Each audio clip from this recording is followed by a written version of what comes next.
Okay, let's go. Glass engraving. Must wear a mask. Must have good eye protection. Do it. Even if you wear glasses, get some large frames. Some glass throws chips and getting one in your eye is uncomfortable and may prompt a visit to the emergency department, which may result in some interns still learning how to fix people. Some glass engravers use dust extraction, some cut with drip water, and sometimes use both. During research for this episode, I found a lot of glass engravers on the internet, ranging from the superb to the complete amateur.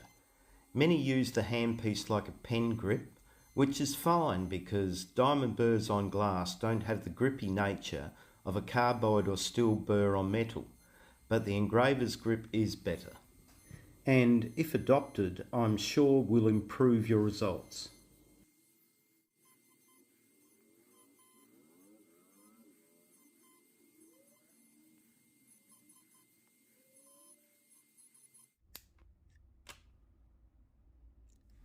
Here I'm swapping out for a fresh round burr to give me some really nice dots on the eyes. There are three main qualities of glass: cheap, expensive and real expensive, and they all cut differently. The cheap stuff usually has a join line on both sides and usually behind the handle like this mug.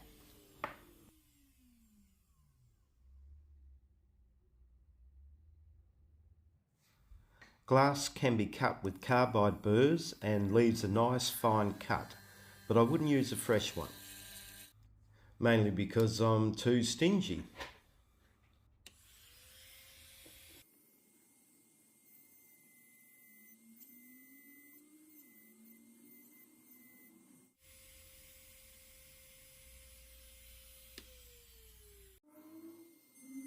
This mug seems to have the crystal ping but is also joined through the handle and back, so I would class this as cheap crystal. Good crystal, on the other hand, has no join lines and seems to be a clearer glass, and over the years I've noticed a better ping on high-end lead crystal, which also engraves noticeably better.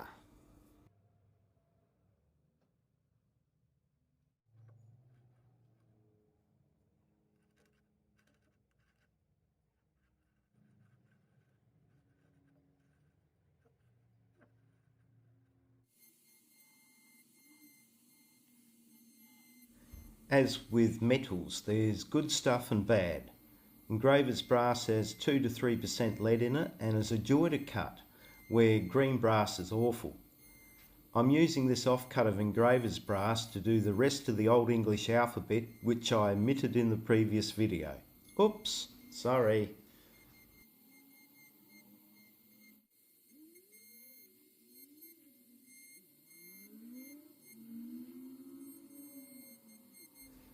You can see the lines are smoother and there's no jittering.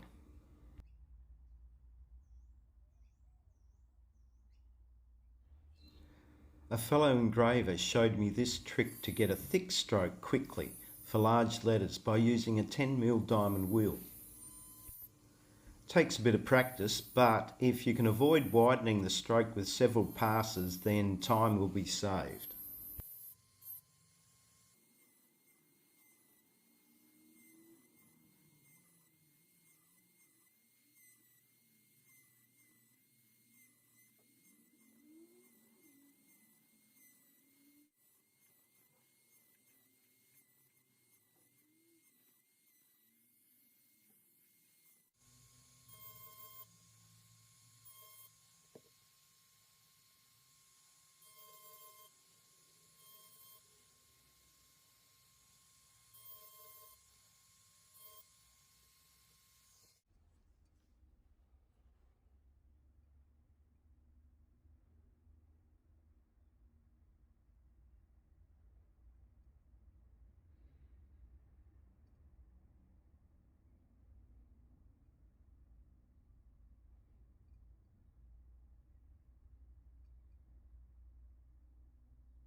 Some wine glasses have very thin walls, so I recommend engraving the base. as I stopped guaranteeing on the bowl. A glass like this has horizontal stresses as well as vertical, and when you weaken the bowl with engraving, they tend to break along the cuts when washed in too hot water, and of course the engraver is to blame. One day a bloke came to the shop with these fine thin brandy sippers. Well, I said, I'm sure they'll break. He asked if I could try one, so I gently scratched a name, and as I cut, saw minute cracks radiating out. I stopped, and we both watched in amazement as the cracks spread across the glass like a scene from a horror movie. Then suddenly the sipper disintegrated and left a pile of pieces on my counter. Yeah, that was fun. In the 80s, a lot of engravers were approached by some OC health and safety mob and told not to engrave pressurised bottles such as champagne. Well, it makes sense. We're weakening a vessel that has pressure pushing out, and some of those Magnum bottles were a time bomb, I realised later. I mean, there is the possibility that the bottle had a rough ride to the shop and built up pressure, isn't there? Though I never had one explode on me, but maybe I was just lucky. I had visions of catching the bus home reeking of champers and looking like I peed myself.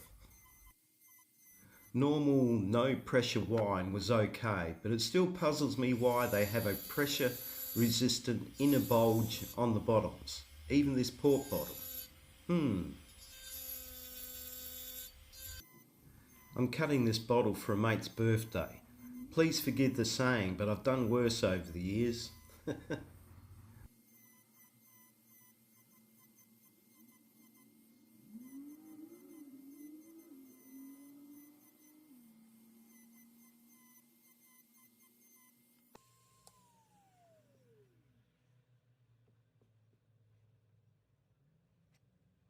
Often a customer would ask for gold colouring.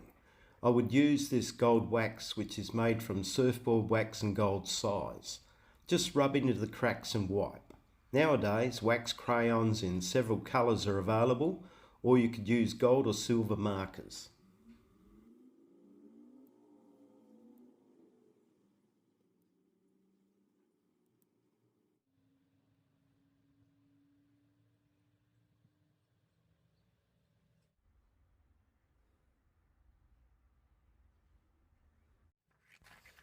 I'm going to fill the remainder engraving with nail polish.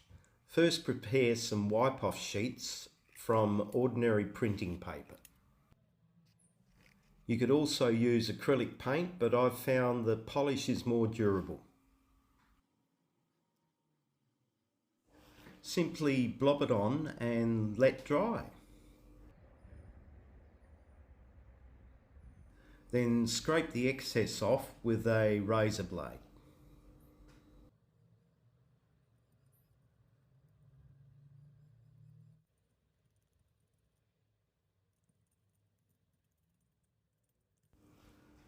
See how it leaves a film? This is where the paper comes in.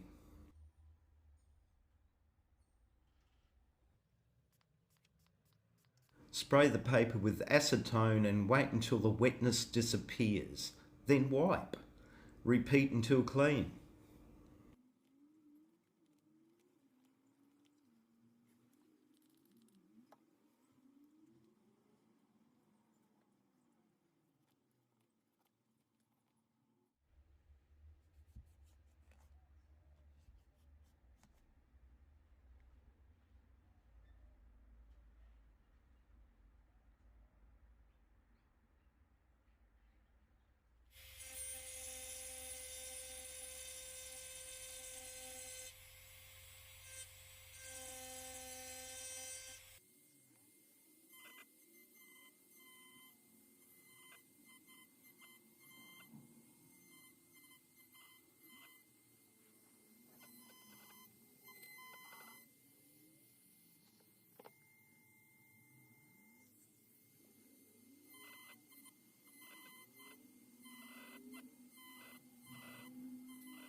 Ceramic items can be cut also.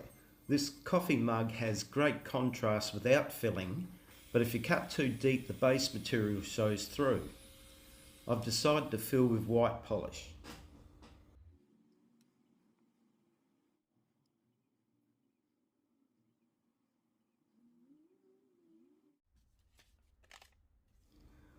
Thought I'd better label my container because it's the same size as my mouthwash.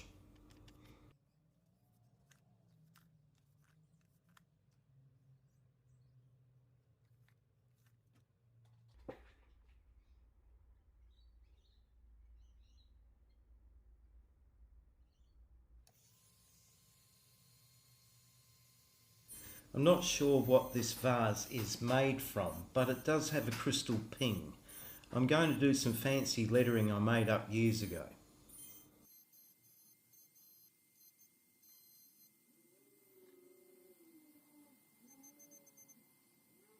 As with large layouts, I'm going to scratch in the design using a small round burr.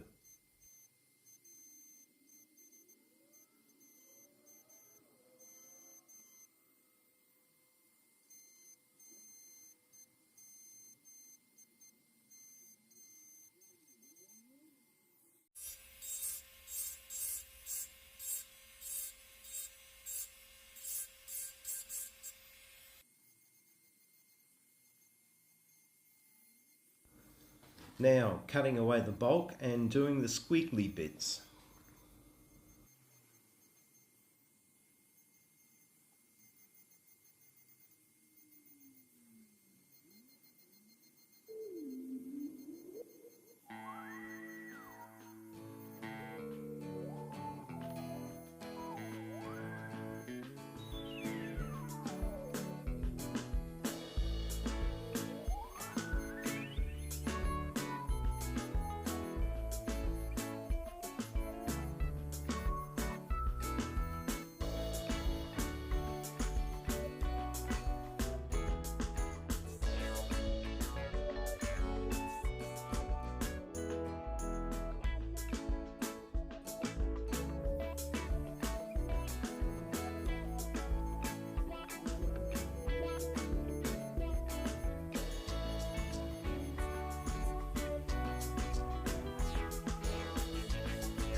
Oh yeah, pretty.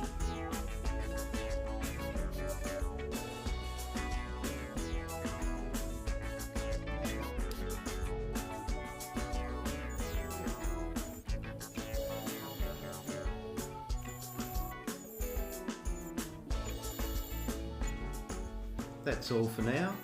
Join me next time for a surprise video, and it's going to be so, you know what.